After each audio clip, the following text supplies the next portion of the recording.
اعوذ باللہ من الشیطان الرجیم بسم اللہ الرحمن الرحیم۔ آج 27 جنوری 2023 ہم اپنے درس کا آغاز سورۃ البقرہ کی آیت نمبر 127 سے کریں گے۔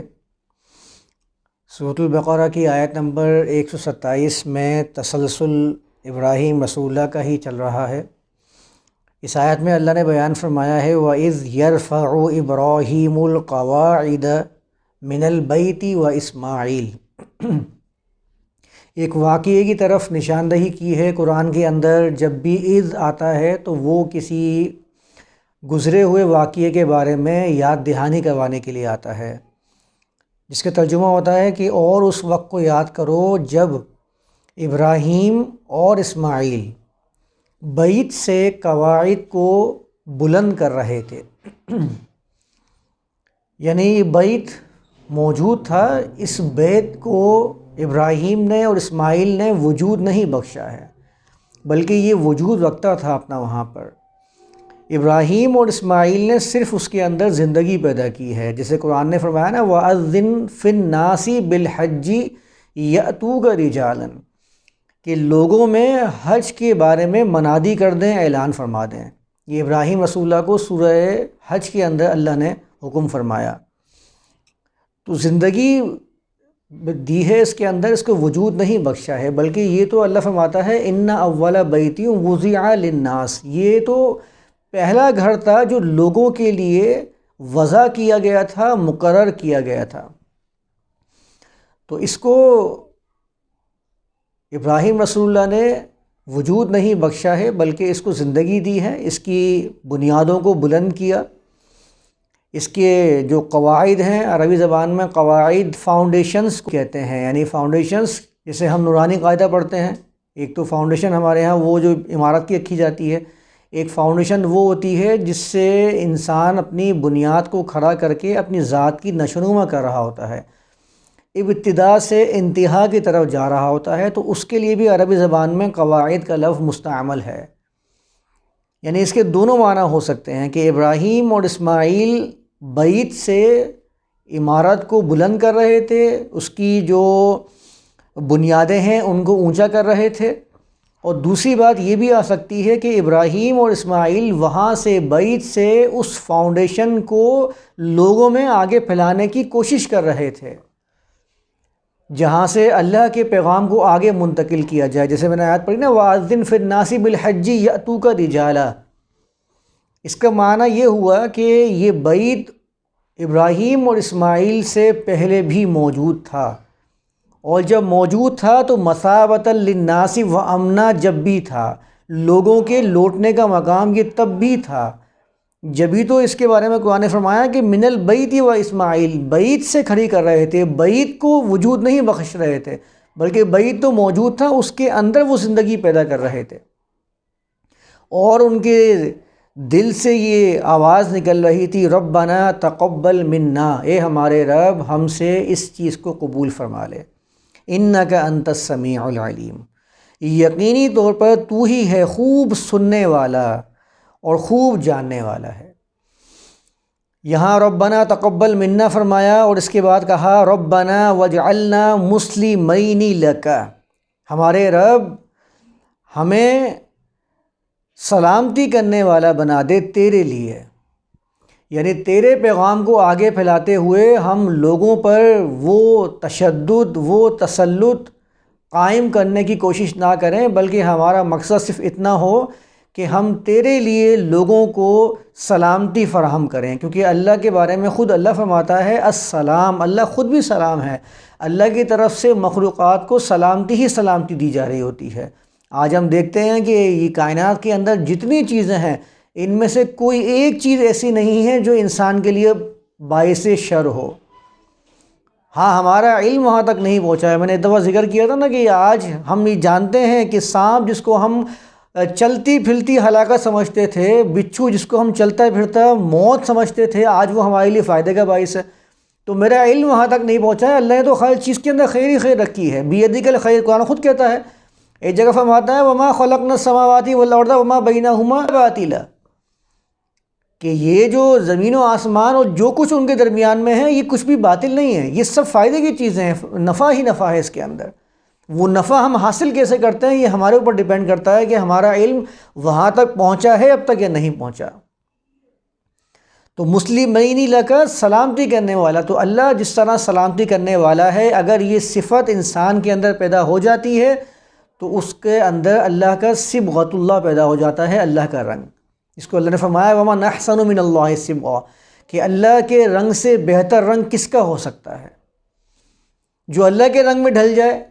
جس طرح اللہ نے اپنی صفات کو لوگوں کے سامنے بیان کیا ہے، اور اس کا جو منشا ہے وہ بھی یہ ہے کہ انسان انہی صفات کو لے کر لوگوں کے لیے فائدے کا باعث بن جائے۔ جو ربوبیت عالم اللہ کی طرف سے کی جاتی ہے، تمام جہانوں کی ربوبیت کا ٹھیکہ اس نے لیا ہے،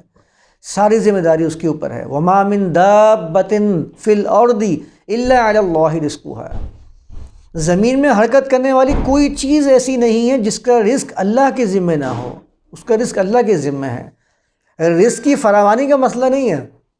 رزق تو وافر مقدار میں اس کائنات کے اندر موجود ہے، اس دنیا میں موجود ہے۔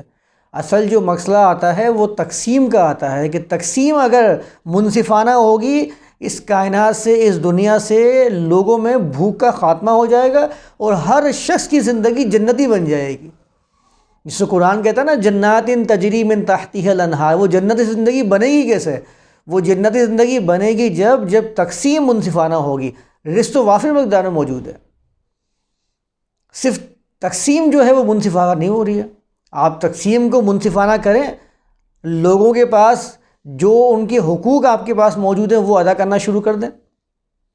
پھر دیکھیں کس طرح جنات تجری من تحتها الانہار کا منظر سامنے آتا ہے۔ جن ممالک کے اندر منصفانہ تقسیم ہے، عدل کے پیمانے قائم ہیں، آج ہم ان کو ایسا ہی سمجھتے ہیں کہ ان کے لیے یہ جنت ہے، جس علاقے میں جس ملک میں وہ رہتے ہیں۔ ہمارے ذہنوں میں کیا ہے کہ ہم اس جنت میں منتقل ہو جائیں، ہم چاہتے ہیں کہ اس جنت میں ہم بھی داخلہ ہو جائے ہمارا، جس طرح وہ منظر کشی نہیں کی گئی روایت کے اندر بخاری کی، کہ اس شخص کو جہنم سے نکال دیا تو وہ کہہ رہا تھا کہ میرا دل چاہ رہا ہے کہ تو مجھے اس جنت سے اور قریب کر دے، مجھے خوشبوئیں آنی ہیں اس کی۔ جس طرح منظر کشی کی گئی ہے وہ تو آج ہمیں دنیا میں نظر آ رہا ہے، کہ ہم ہر بندہ جو ایسے معاشرے میں رہتا ہے جو جہنمی زندگی ہے، وہاں سے نکل کے جنتی زندگی تک جانے کی کوشش کرتا ہے۔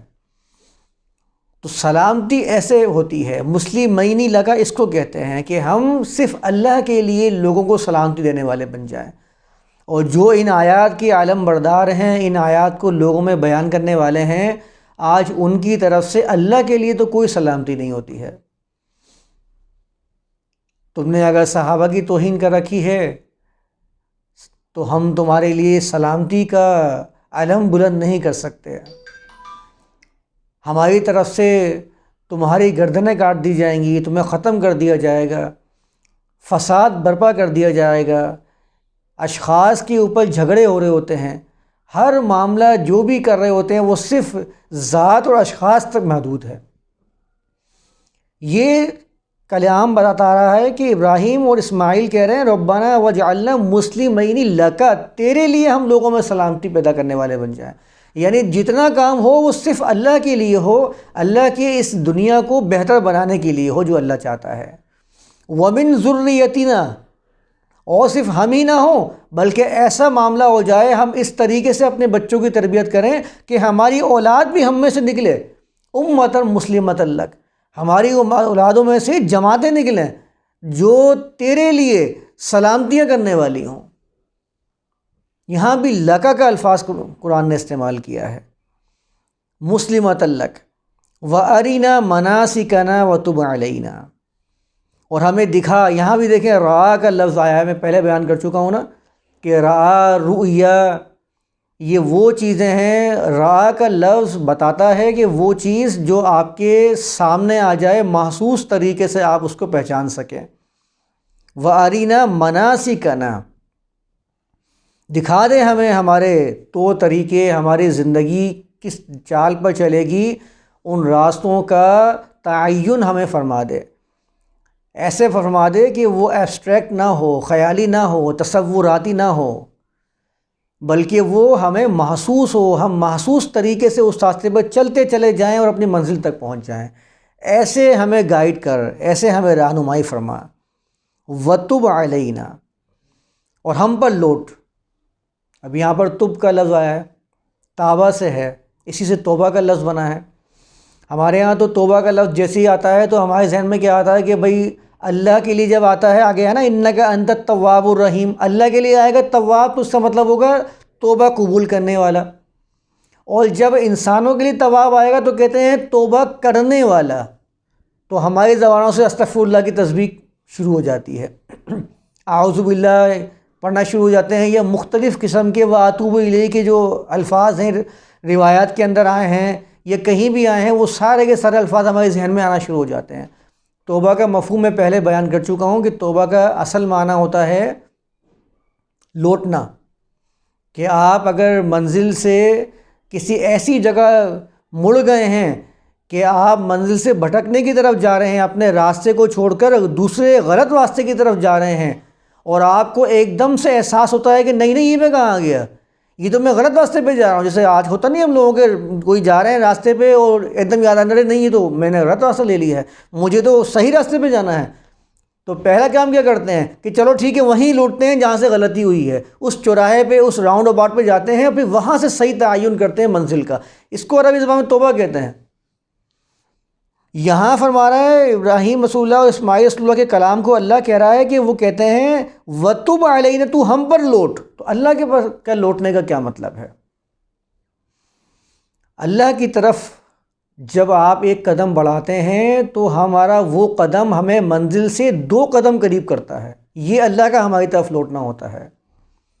میں اگر غلط سمت کی طرف جا رہا ہوں، غلط منزل کی طرف جا رہا ہوں، تو میرا ہر قدم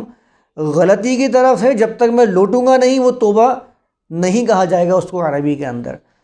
اب جیسے ہی میں اس منزل کی طرف لوٹ گیا ہوں، اس